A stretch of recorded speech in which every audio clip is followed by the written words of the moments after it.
Actually, today I'm going to be Janis Pease LaRocque. Today I'm going to introduce you to a Unitarian minister named the Reverend Dr. Charles Pease, who was my grandfather. He's the picture on the cover of the service today. Charles was born in Connecticut in 1865 and died in Oakland, California in 1950. He attended Cornell University and later Hartford Seminary and became a congregational minister.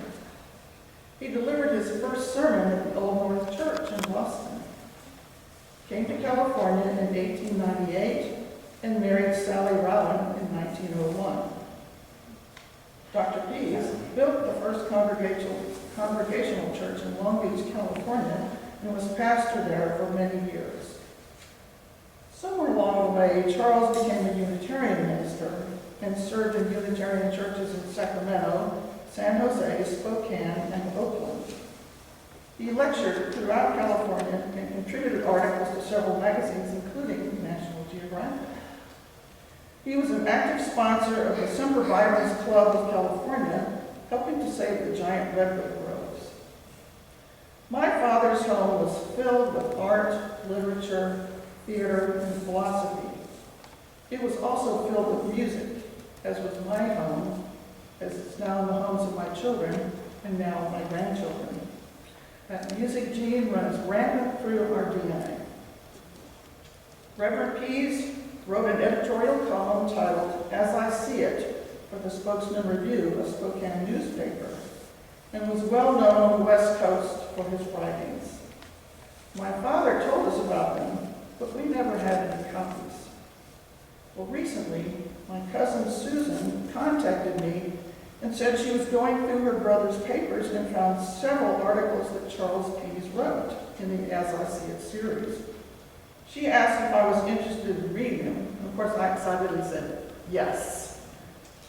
The newspaper provided access to their archives, and now I have a link to all the articles, all 157 of them.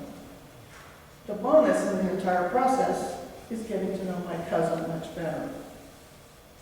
As a child, my parents occasionally took me to the Unitarian church, but I wasn't interested.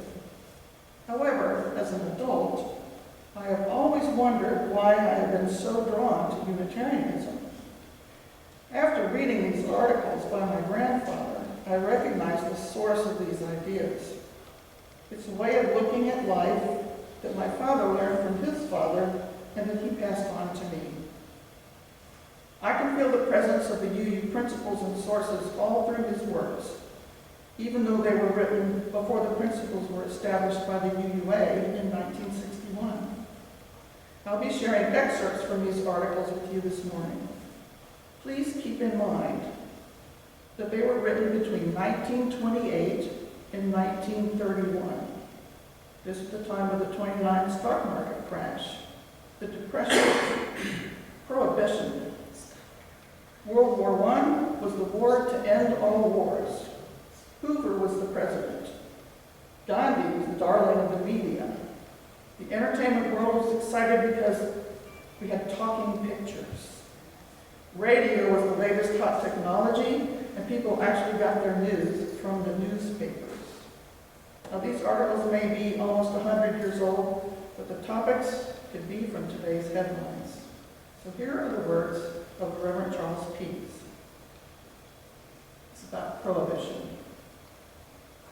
When prohibition became our national policy, I made a statement that, if it failed, it would be because, in addition to the agencies used to enforce the law, we did not spend an equal amount on a genuine education campaign on behalf of true temperance. It has been discovered that relating the horrors of war does not lessen the disposition of men to fight. It will be found that commenting on the ugliness and brutality of drunkenness will do very little toward decreasing drunkenness. Too many of our American people have misplaced the emphasis of our great fundamental principles. If the issue of use or non-use of liquor is made a primary principle, where then shall the great words of the Declaration and the great truths of our democracy appear? I see, as I did in the beginning, that to support and ensure a dry nation, we need a gospel of Americanism that will stir in us a deep sorrow and regret for the evils of our national life.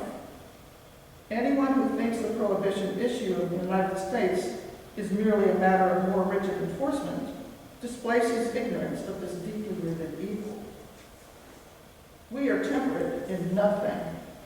We want what we want when we want it. We insist, whatever laws are passed, that we be left unhindered to pursue our own method of feathering our nests. There is a profound problem of recreating the character of American citizenship somewhere in this feverish prohibition struggle. You shall have to find it or meet moral disaster.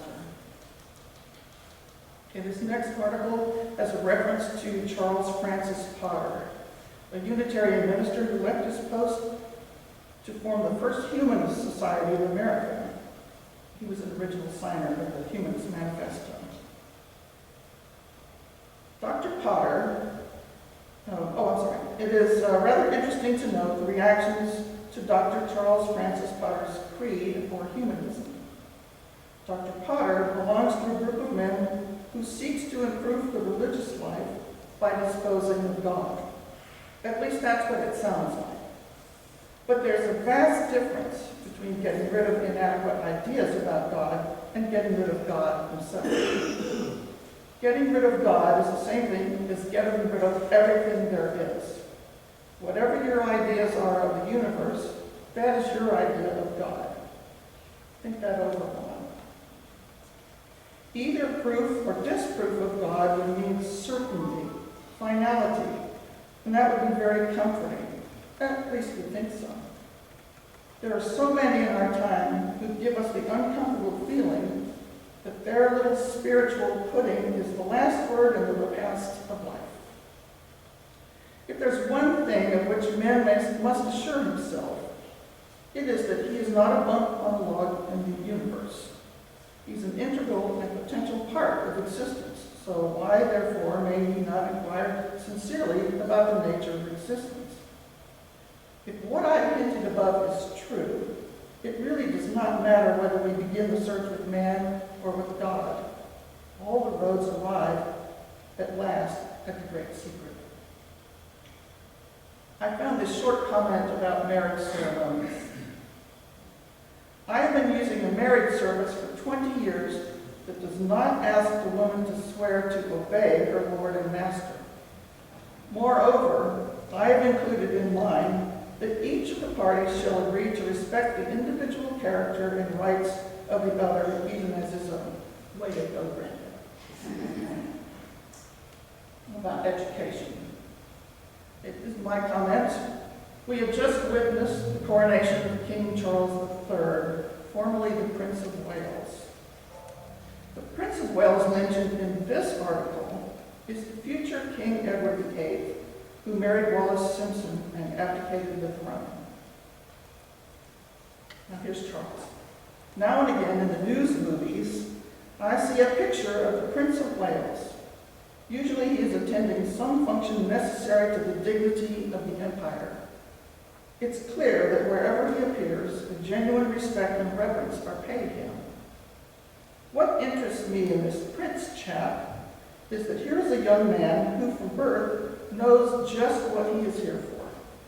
From his cradle, his every step in education leads towards the crown. Now, it should not strike us as strange that every child in America should have his future as definitely forecast and attended to, as is the case with this young prince. Are not all our children born to the purple of democratic dignity and worth? Are they not all potential governors? Is there any reason why the young men and women who are to bear their part in the great industries and enterprises of our land should not be as jealously provided with proper education as this favored young man? In short, it's my conviction that the United States might well bring up the boys and girls from the same point of view that England assumes in bringing up their prince. It's rather in fashion just now to sneer at the younger generation, to decry its morals and behavior. I contend that respect breeds a better quality of manhood and womanhood than indifference and contempt. A republic like ours has one paramount obligation, that is, to recognize the dignity and worth of his children, to hedge them about with the conditions that establish their destiny and ensure their being fit for their kingship. I found this comment about Thomas interesting. Only one current topic has great significance. It's not hard times, for they will pass. It's not the struggle between the president and Congress, for you may substitute any president for Mr. Hoover, and any other Congress for this one, and the same situation will be disclosed. Our national legislative body has always assumed that its one supreme constitutional right is to snub the president.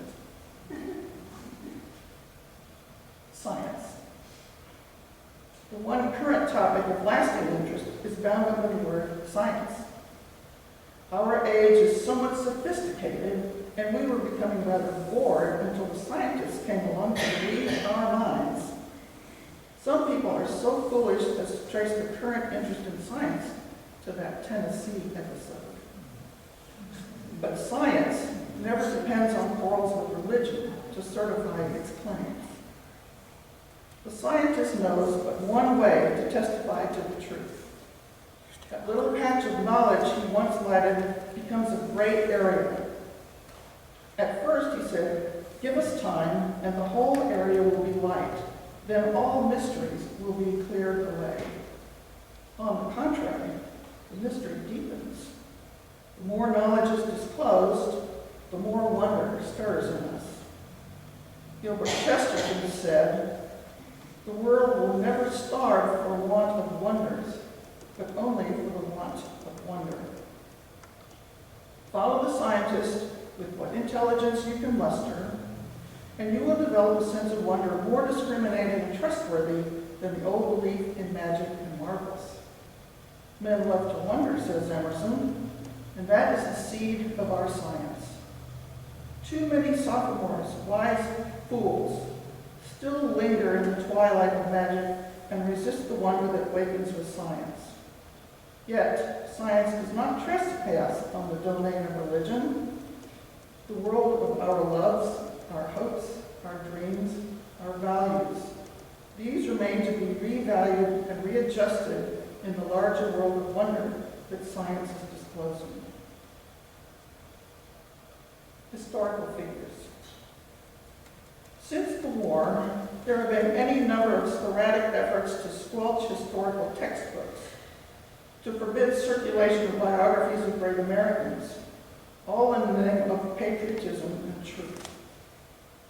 The absurdest of all these efforts to regulate public libraries and censor school books is progressively to safeguard and guarantee that our American heroes may not lose their characters.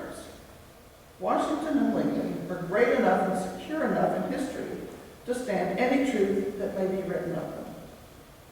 It's not well to nourish Americanism in youth with the notion that all our great ones were supermen, that by some trick of fate they escaped the common weaknesses of humanity and were exempt from the limitations of birth and disposition that handicap other mortals. The figure of Washington finds its true grandeur not in the possession of all virtues, nor in the absence of all vices. He expressed a sum total of virtues and faith and faults, a wholesomeness of character values that make the meaning of what we call integrity. He had the poise of one who sensed the weight of his responsibility and possessed the generosity to stake his all for the people's cause. Washington has been quoted frequently in favor of national isolation since our relationship to the League of Nations began. But we may well question whether we really understand just what Washington would say if he were living today. His opinions fitted the needs of his time and were sufficiently prophetic to safeguard the immediate future of a new experiment in government. The value of Washington is not so much his opinions expressed long ago, but the spirit in which he sought to meet the duty of the hour. Judged from that angle, we may safely visualize a true George Washington who was still able to guide the destiny of this modern America, which has grown out of the America he helped to create. Faith. Words, like everything else in the world, are fluid, solid, or molten, according to the use we have for them at the time. Words are a great convenience, and they are also a great menace. With them, men bless and curse, often with the same expression. If you write down all the meanings that have gone into the word faith, for example, what glory and what horror would be found identified with it? Faith is one word that, more than any other, illustrates the fact that a word means just what you put into it. I have heard faith explained in a way that made it cheap and inhuman. I've heard it defined in terms of a life that raised it to noblest heights. Faith means much or little, everything or nothing, light or darkness, because the significance is not in the word, but in the mind and soul that impart its meaning. If we could hit upon some common feeling for the word faith, we might possibly achieve much, for the world belongs to the man of faith. Why? Because faith, as I understand it, is the secret of how the universe works for us. 1 million men lay idly under apple trees, and as idly saw the apples fall. Only one was awake enough to universal law to declare the principle of gravitation. Thus, Newton is the typical man of faith. He knows that whatever nature says to him will be worth having, that it will give the clue to some device by which nature will become obedient to man and serve him. Nature. One disadvantage of the marvels of modern invention is, in a very real sense, they put the fool and the wise man on a sort of equality. It's wonderful to push an electric button or step on the starter of an automobile, but the fool has just as great power in these respects as you or I who class ourselves as wise. Civilization is a movement away from nature. It is because of the inevitableness of this drift away from simple origins that we need to exercise special care lest we lose the sense and value of the earth from which we have sprung. Somehow, at whatever cost, we must not lose the power of returning by imagination and understanding to the humble earth. These reflections open a question about vacations. Just how intelligently do those who rush out on the summer highways really appreciate the beauty of the world? To run a speedboat up and down the lake, roaring and destroying the peace of nature and the spirit of rest cannot do it. I pity those who lack the serenity and appreciation to let the boat drift while the sun falls, the sky colors fade, the evening stars appear, the last of the daybirds are still, and only a night bird gives out its watch call, and the mystery and stillness of night falls over all things.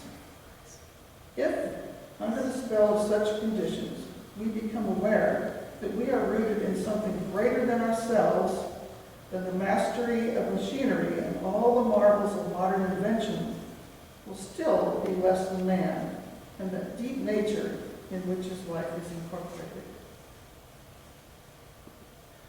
Religion. Religious opinions have more power to stir the itch of argument than all other topics combined. It's altogether hopeless, because your true argufier always comes out by the same door as in he went. If religious people trusted their feelings one half as much they do their ideas about religion, the sectarianism that curses the modern world would melt away like a fog. Barring differences of interpretation, the fundamental issue is about the nature and finality of Scripture authority. Theological authority has always been the classical example of begging the question.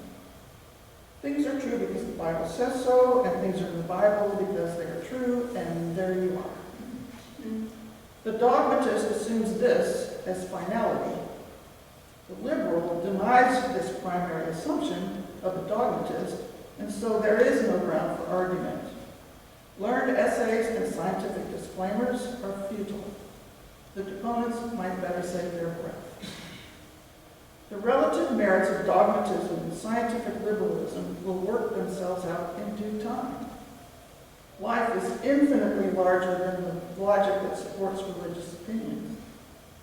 Life has more tricks up her sleeve than were ever found in the conjuring boxes, either of science or religion. The master of the show, God, has a way of humiliating those who put their notions and their institutions across the way that he must travel. God knows how to indicate his contempt for the little conventional mousetraps that the human constructs so he can catch his little children. It's a notable fact that Jesus spent no time in disputes over theological matters. None knew better than he the deadly nature of fixed opinion and authorized creed. Jesus knew the usefulness of trying to harmonize opinions about religion. His ministry was to human need in a service of love that needs no interpreter and eludes all efforts to imprison it in a category. Recently, a woman exhibited the hymn book in use in the Near East. The words were all Greek to her students, a mere set of inarticulate marks on paper. But the musical tunes to which they were sung were the notes and symbols familiar to every child in the Western world. Here was something lovely and tuneful that all could hum without regard to words. It's a common language to every tongue in the world. That is what religion will finally come to be. Not a warfare of opinions and dark and obscure meanings, but love, goodwill, and kindness. These are a universal language, felt and responded to without being explained or interpreted. They meet a common need. They are the one and only solvent for the clash of creeds and the war of words. And after reading all of these, I think I understand my father a lot better.